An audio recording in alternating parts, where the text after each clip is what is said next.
कल्पना कीजिए एक ऐसा देवता जो दिखता नहीं पर हर जगह है, जिसे आप देख नहीं सकते पर हर पल महसूस करते हैं, जिसके बिना एक पल भी जीना संभव नहीं, पर जिसकी पूजा सबसे कम होती है। जब वो खुश होता है तो फसलें लहलहाती हैं, जब वो क्रोधित होता है तो पेड़ उखड़ जाते हैं, जब वो रुक जाता है तो स्वर्ग के देवता भी घुटन से तड़पने लगते हैं। उनका नाम था वायु, हवा के देवता, प्राण के स्वामी, पवन देव। अब कल्पना कीजिए, इसी देवता ने एक दिन अपना पुत्र खोने के डर से पूरे ब्रह्मांड की सांसें रोक ली। इसी देवता ने एक दिन नारद मुनि के उकसावे पर सुमेरु पर्वत की चोटी तोड़ दी और एक नया देश बन गया।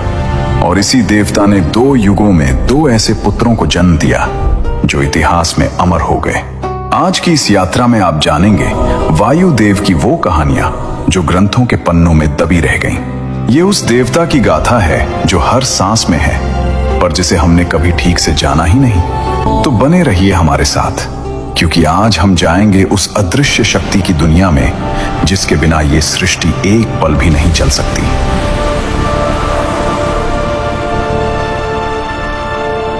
दोस्तों, सबसे पहले बात करते हैं वायुदेव थे कौन।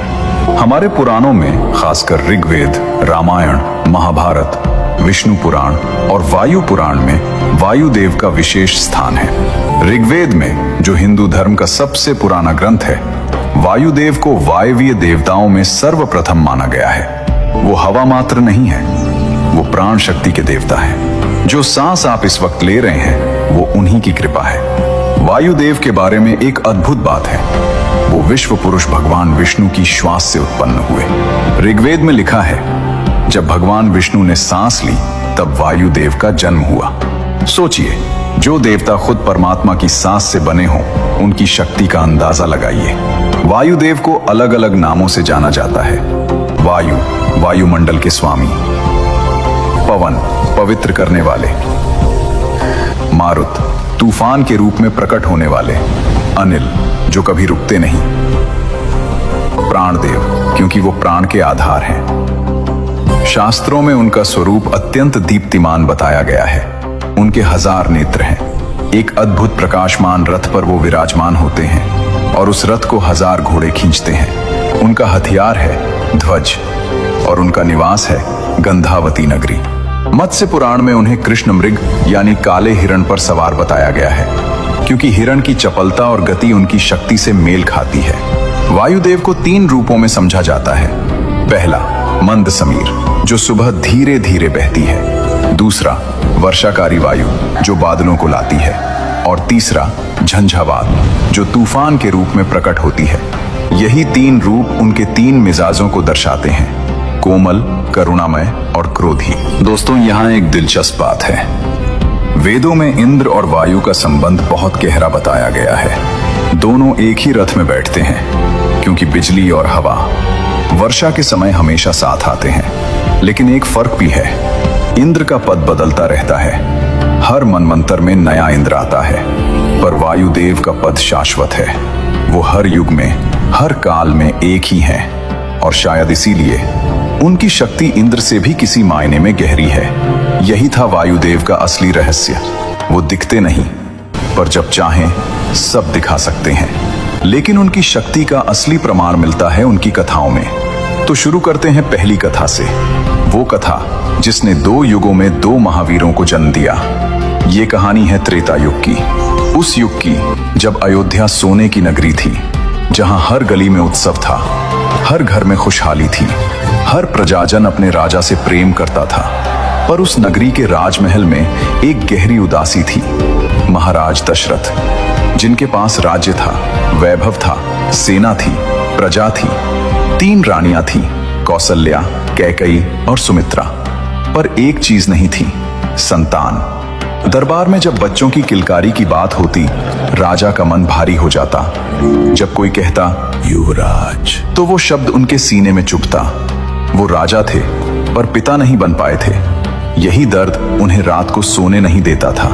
तब उन्होंने एक निर्णय लिया, महर्षि ऋष्यशृंग के मार्गदर्शन में पुत्र कामेष्टि यज्ञ करने का। यह यज्ञ कोई साधारण यज्ञ नहीं था। ये वो यज्ञ था जो हजारों साल में एक बार होता था, जिसमें देवता भी उपस्थित होते थे, जिसकी अग्नि सीधे स्वर्ग तक जाती थी। यज्ञशाला सजाई गई, मंत्रोच्चार शुरू हुए, ऋषि मुनियों की आवाजें गूंजने लगीं, आकाश में देवता झांकने लगे। दिन बीते, रातें बीती और यज्ञ के अंत में अग्निदेव स्वयं उस कुंड से प्रकट हुए। उनके हाथ में था एक स्वर्ण पात्र जिसमें दिव्य खीर थी। वो खीर जो सामान्य नहीं थी, जिसमें ब्रह्मांड की शक्ति थी, जिसमें देवताओं का आशीर्वाद था, जिसे पाने के लिए राजा दशरथ ने वर्षों इंतजार किया था। अग्निदेव ने कहा, राजन, यह लो, यह दिव्य प्रसाद है, इसे अपनी रानियों को दो और तुम्हारी इच्छा पूरी होगी। राजा दशरथ की आंखें भर आईं। उन्होंने कांपते हाथों से वो स्वर्ण पात्र थाम लिया। राजा दशरथ ने वो दिव्य खीर अपनी तीनों रानियों में बांटी। आधी भाग महारानी कौसल्या को, कुछ भाग कैकेयी को और शेष भाग सुमित्रा को। सबने प्रसन्नता से ग्रहण किया, सब खुश थे। और उसी समय आसमान में एक चील उड़ रही थी। उस चील की नजर पड़ी उस खीर पर और पल भर में उसने झपट्टा मारा। खीर का एक भाग उसके पंजों में आ गया। वो चील उड़ी तेजी से आकाश की ऊंचाइयों में, उस भाग को लेकर जो शायद किसी और के लिए था। अब उधर किसी पर्वत की एक शांत एकांत गुफा में एक स्त्री तपस्या कर रही थी, माता अंजना। माता अंजना जो एक ऋषि के श्राप के कारण वानर रूप में जन्मी थी, जो मन से एक देवी थी, जिनकी तपस्या वर्षों से चल रही थी, जिनकी एक ही इच्छा थी, एक दिव्य पुत्र। वो हर रोज पूजा करती, हर रोज प्रार्थना करती और हर रोज आकाश की तरफ देखकर सोचती, कब आएगा वो पल, कब पूरी होगी मेरी इच्छा। और उसी पल वायुदेव वहां थे। वो उस चील को देख रहे थे, वो माता अंजना को देख रहे थे और वो समझ गए, ये संयोग नहीं है, ये नियति है। वायुदेव ने अपनी शक्ति से उस खीर को, जो चील के पंजों में थी, हवा में ही थाम लिया। एक कोमल झोंके की तरह वो दिव्य खीर माता अंजना की खुली अंजलि में आकर गिरी। माता अंजना चौंकी। उन्होंने ऊपर देखा, कोई नहीं था, सिर्फ हवा थी। पर वो हवा कोई साधारण हवा नहीं थी। उनकी आंखें भर आईं। मन में एक अजीब सी शांति उतर आई, जैसे किसी ने कहा हो, तुम्हारी प्रतीक्षा समाप्त हुई। माता अंजना ने वो दिव्य प्रसाद ग्रहण किया। कुछ महीने बीते। उस पर्वत गुफा में एक प्रकाश फैला, एक ऐसी रोशनी जो सूर्य से भी तेज थी। और उस प्रकाश में एक बालक का जन्म हुआ, जिसकी पहली सांस के साथ पहाड़ हिल गए, जिसकी पहली गर्जना से आकाश गूंज उठा, जिसके जन्म की खबर सुनकर देवताओं ने स्वर्ग से फूल बरसाए। बजरंगबली, हनुमान, पवन पुत्र, देवताओं ने उन्हें अशेष वरदान दिए। सूर्यदेव ने कहा, यह बालक असाधारण है। इंद्र ने कहा, यह अजय होगा। ब्रह्मदेव ने कहा, यह अमर होगा। पर वायुदेव वो बस देखते रहे, उस बालक को, अपने पुत्र को, जिसे उन्होंने कभी जन्म नहीं दिया, पर जिसके लिए वो हर पल थे। इसीलिए उन्हें पवन पुत्र कहते हैं। द्वापर युग, वो युग जब धरती पर महान राजाओं का राज था। हस्तिनापुर, जो उस समय का सबसे शक्तिशाली राज्य था, और उस राज्य के राजा थे पांडु, जो वीर थे, धर्मात्मा थे, न्यायप्रिय थे। और उनके जीवन में एक ऐसा मोड़ आया जिसने सब कुछ बदल दिया। एक दिन जंगल में शिकार के समय उन्होंने 2 हिरण को तीर मारा, पर वो हिरण साधारण नहीं था। वो वास्तव में ऋषि किंदम और उनकी पत्नी थे, जो मृग रूप में थे। और उन्होंने मरते मरते पांडु को श्राप दिया, जिस क्षण तुम अपनी पत्नी के पास जाओगे, उसी क्षण तुम्हारी मृत्यु हो जाएगी। पांडु टूट गए। 2 पत्नियां थीं, कुंती और माद्री, पर वो कभी पिता नहीं बन सकते थे। और बिना उत्तराधिकारी के उनका राज्य, उनका वंश, सब कुछ अधूरा था। तब कुंती ने पांडु को एक बात बताई, वो बात जो उन्होंने कभी किसी को नहीं बताई थी। जब वो छोटी थी, उनके पिता के महल में एक दिन ऋषि दुर्वासा पधारे। दुर्वासा, जो अपने कठोर स्वभाव के लिए जाने जाते थे। कुंती ने उनकी पूरे मन से सेवा की, उनकी हर जरूरत का ध्यान रखा। दुर्वासा प्रसन्न हुए और जाते जाते उन्होंने कुंती को एक दिव्य मंत्र दिया। बोले, पुत्री, मैं तुमसे बहुत प्रसन्न हूँ। यह मंत्र लो, जिस देवता का इससे स्मरण करोगी वो तत्काल प्रकट होंगे और तुम्हारी मनोकामना पूरी होगी। कुंती के पास था वो मंत्र, वो दिव्य शक्ति जो अब पांडु के काम आने वाली थी। पांडु ने कुंती से निवेदन किया। पहले कुंती ने धर्मराज यम को बुलाया। युधिष्ठिर का जन्म हुआ। धर्म का पुत्र धर्मराज युधिष्ठिर। पर अब हमें एक ऐसे पुत्र की जरूरत है जो बलशाली हो, जो अजेय हो, जो शत्रुओं के सामने खड़ा होकर धर्म की रक्षा करे।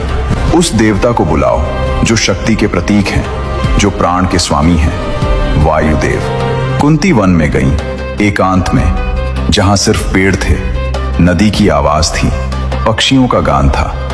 कुंती ने आंखें बंद की, मन को शांत किया और वो दिव्य मंत्र पढ़ा। पहले एक पल की चुप्पी, फिर एक हल्की सी सरसराहट, फिर थोड़ी तेज हवा, फिर पत्ते उड़ने लगे, पेड़ झुकने लगे, धूल और फूल एक साथ उड़े और फिर वायुदेव प्रकट हुए। उनका स्वरूप तेजस्वी, प्रकाशमान, अद्भुत, जैसे हजार हवाओं का एक रूप, जैसे ब्रह्मांड की सांस एक जगह इकट्ठी हो गई हो। ग्रंथों में लिखा है, वायुदेव की उपस्थिति इतनी प्रचंड थी कि वो एक जगह टिक नहीं पा रहे थे। हर पल घूम रहे थे, हिल रहे थे। जैसे हवा को बंद नहीं किया जा सकता, वैसे ही उन्हें स्थिर नहीं किया जा सकता था। वायुदेव ने कुंती की तरफ देखा और बोले, देवी, तुमने मुझे याद किया। तुम्हारे मन में जो भी अभिलाषा है कहो। कुंती ने हाथ जोड़े, शांत आवाज में बोली, देव, मुझे आपके ही गुणों वाला एक पुत्र चाहिए, महाविशाल काय अजय, जो धर्म की रक्षा के लिए सदा तत्पर रहे। वायुदेव ने एक पल देखा और फिर उन्होंने अपना आशीर्वाद दिया। वो आशीर्वाद जो हवा की तरह था, दिखा नहीं पर महसूस हुआ, और उसी पल से एक नए युग की शुरुआत हो गई। कुछ समय बाद उस वन में एक ऐसे बालक का जन्म हुआ जिसके जन्म के साथ ही एक आकाशवाणी हुई, यह कुमार समस्त बलवानों में श्रेष्ठ रहेगा। भीमसेन। वो पैदा हुए और उनका पहला स्पर्श ही इतिहास बन गया। उस दिन माता कुंती उन्हें गोद में लेकर बैठी थी, तभी पास में एक बाघ आ गया। कुंती डर गई। घबराहट में वो उठ खड़ी हुई और नन्हे भीम उनकी गोद से छूट गए। एक पर्वत की शिला पर गिरे। सब सांस रोककर देखते रहे और तब जो हुआ वो अद्भुत था। पत्थर टूट गया। भीम को खरोंच तक नहीं आई। वो नन्हा बालक जो अभी कुछ दिनों का था, उसके शरीर की ताकत से एक पर्वत की शिला चकनाचूर हो गई। ये था वायुदेव का वरदान। सिर्फ शक्ति नहीं, एक ऐसी शक्ति जो अटूट थी, जो अजेय थी, जिसे कोई हरा नहीं सकता था। यहाँ एक बात ध्यान दीजिए, वायुदेव ने 2 युगों में 2 पुत्रों को जन्म दिया। त्रेता युग में हनुमान, द्वापर युग में भीम। दोनों में असीम शक्ति थी, दोनों धर्म के लिए लड़े, दोनों ने अपने युग के सबसे बड़े संकट में अपनी शक्ति दिखाई। दोस्तों, अब वो कहानी जो वायुदेव के उस रूप को दिखाती है जिसे देखकर स्वयं इंद्र घबरा गए। बाल हनुमान अभी बहुत छोटे थे, नन्हे, चंचल, शरारती। एक सुबह क्षितिज पर एक चमकीला लाल नारंगी गोला उगा। नन्हे हनुमान की आंखें चमकी। उन्होंने सोचा, अरे कितना बड़ा फल है, और वो उड़ चले सीधे सूर्य देव की तरफ। वो बालक जो अभी चलना सीख रहा था, आकाश में उड़ रहा था। देवताओं में हड़कंप मच गया। इंद्रदेव स्वर्ग से देख रहे थे। उन्होंने सोचा, यह बालक सूर्य को निगल जाएगा। बिना एक पल गवाए उन्होंने अपना वज्र उठाया और बाल हनुमान पर प्रहार कर दिया। बिजली की एक रेखा सीधे उस नन्हे बालक पर। हनुमान जी की ठुड्डी हनु पर चोट लगी। वो धरती पर आ गिरे। इसीलिए उनका नाम पड़ा हनुमान। पर उस पल जो हुआ वो इंद्र ने सोचा नहीं था। वायुदेव ने देखा, उनका पुत्र घायल धरती पर पड़ा था। उस बालक पर जिसने कोई अपराध नहीं किया था, वज्र चला था। और क्रोध, ऐसा क्रोध जो युगों में एक बार आता है, वो जाग उठा। वायुदेव ने एक काम किया, सिर्फ एक। उन्होंने चलना बंद कर दिया। हवा रुक गई। पूरे ब्रह्मांड में धरती पर सांसें रुकने लगी। पेड़ पौधे मुरझाने लगे, जीव जंतु तड़पने लगे, इंसान घुटन से कराहने लगे, देवता भी बेहाल हो गए। स्वर्ग में भी प्राणवायु का संकट आ गया। इंद्रदेव घबराए, ब्रह्मदेव चिंतित हुए। भगवान विष्णु ने हस्तक्षेप किया। सभी देवता मिलकर वायुदेव के पास पहुंचे। ब्रह्मदेव ने बाल हनुमान को अमरत्व का आशीर्वाद दिया। इंद्र ने अपना वज्र उनके सामने रखा और क्षमा मांगी। सूर्यदेव ने कहा, मैं इन्हें अपना शिष्य मानूंगा। हर देव ने हनुमान को एक एक वरदान दिया और तब जब उनके पुत्र को उचित सम्मान मिला, वायुदेव ने फिर से चलना शुरू किया। ब्रह्मांड ने सांस ली। दोस्तों, ये कहानी हमें एक गहरी बात सिखाती है। जो शक्ति हर पल हमारे साथ है, जिसे हम महसूस नहीं करते, जब वो रुक जाए तो सब कुछ रुक जाता है। और इतिहास ने एक सबक सीखा, वायुदेव को कभी क्रोधित मत करो। दोस्तों, इस कथा को समझने से पहले एक बात जाननी जरूरी है। सुमेरु पर्वत ये कोई साधारण पहाड़ नहीं था। हिंदू पुराणों में विष्णु पुराण, भागवत पुराण और स्कंद पुराण में सुमेरु पर्वत को ब्रह्मांड का केंद्र बताया गया है। जैसे धरती का केंद्र होता है, वैसे ही समस्त सृष्टि का केंद्र था सुमेरु। इसकी चोटियां सोने की थीं, इसकी मिट्टी रत्नों से बनी थी, इसके चारों तरफ 7 समुद्र थे और इसी पर्वत की चोटी पर देवताओं की महासभाएं होती थीं।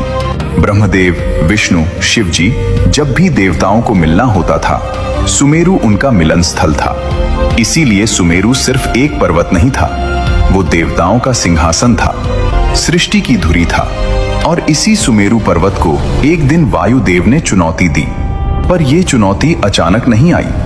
इसके पीछे था एक मुनि, एक मुस्कान और एक ऐसी बात जो कानों में पड़ी और मन में घर कर गई। दोस्तों, नारद मुनि, ब्रह्मा जी के मानस पुत्र, भगवान विष्णु के परम भक्त, तीनों लोकों में स्वतंत्र रूप से विचरण करने वाले, जहां जाते हैं खबर लाते हैं, खबर छोड़ते हैं। इसीलिए उन्हें दुनिया का पहला पत्रकार भी कहते हैं। पर नारद मुनि का एक और गुण था। वो जानते थे किसकी कमजोरी क्या है, किसके अहंकार को कैसे छुआ जाए और किस बात से क्या हो सकता है। एक दिन नारद मुनि वायुदेव के पास पहुंचे। वीणा बज रही थी, चेहरे पर वही चिरपरिचित मुस्कान। नारद ने बड़े प्रेम से कहा, वायुदेव नमस्कार। वायुदेव ने कहा, आइए नारद जी, कैसे आना हुआ? नारद ने एक पल रुककर जैसे कुछ याद आया हो बोले, वायुदेव, एक बात पूछनी थी। सुना है आप तीनों लोकों में सबसे तेज हैं, सबसे शक्तिशाली हैं, पर एक बात मेरी समझ में नहीं आती। वायुदेव ने कहा, क्या बात? नारद धीरे से बोले, लोग कहते हैं सुमेरु पर्वत आपसे जरा भी नहीं डरता। कहते हैं आप चाहे जितनी कोशिश करो उसकी एक चोटी भी नहीं तोड़ सकते।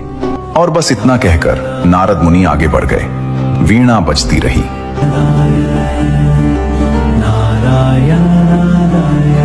पर वायुदेव के मन में वो बात एक कांटे की तरह चुभ गई। मैं वायुदेव और मैं एक पर्वत की चोटी नहीं तोड़ सकता। वो अपमान नहीं था, पर अहंकार को जो लगा वो अपमान से कम भी नहीं था। और उसी पल से वायुदेव ने एक संकल्प लिया। वायुदेव सुमेरु पर्वत की तरफ बढ़े, प्रचंड वेग से, जैसे 1000 आंधियां एक साथ आई हों। उन्होंने सुमेरु पर पहला प्रहार किया। पर्वत कांपा, पर टूटा नहीं। वायुदेव ने दूसरा प्रहार किया, फिर तीसरा, फिर चौथा। दिन बीते, रातें बीती, महीने बीते, वायुदेव रुके नहीं। पर तभी एक विशाल छाया आई, एक ऐसे पक्षी की छाया जिसके पंखों की आहट से तूफान आ जाए। गरुड़, भगवान विष्णु का वाहन, पक्षियों के राजा।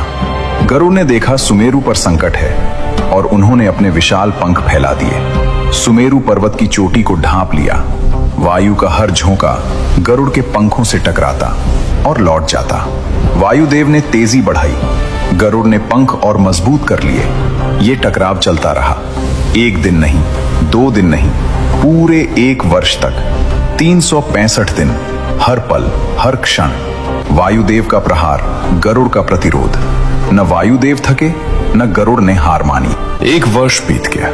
गरुड़ थक गए। इतने लंबे समय तक अपने पंखों से वायुदेव के प्रहार झेलना ये किसी के लिए भी असंभव था। गरुड़ ने सोचा, एक पल के लिए विश्राम करता हूं। बस एक ही पल, और वो थोड़ा हटे, और उसी एक पल में वायुदेव ने अपनी पूरी शक्ति एक साथ लगाई। 1000 आंधियां, 1000 बवंडर, पूरे 1 वर्ष की जमा ताकत एक ही झोंके में। सुमेरु पर्वत की विशाल चोटी टूट गई। वो टुकड़ा उड़ता रहा, आकाश पार करता रहा और हिंद महासागर में जाकर गिरा एक विशाल धमाके के साथ। लहरें उठी, समुद्र हिला, और जब सब शांत हुआ, वहां एक द्वीप था, हरा भरा, पहाड़ों से भरा, समुद्र से घिरा।